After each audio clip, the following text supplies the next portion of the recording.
unatapika nywele. Umejawa na rehema, kimeondoka kwa jina la Yesu. Hichi ndo kilichokuwa ndani ya tumbo lako, kilichotapika ndo hicho hapo. Mwache ashike kama anataka kushika.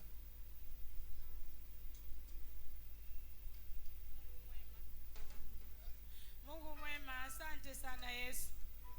Asante kwa mateso niliyopata kwa miaka 6.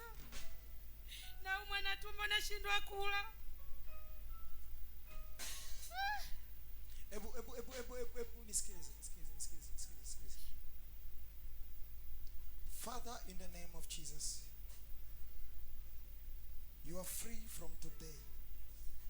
Kuanzia sasa wewe ni mzima, katika jina la Yesu, katika jina la Yesu, katika jina la Yesu. Oh Yesu.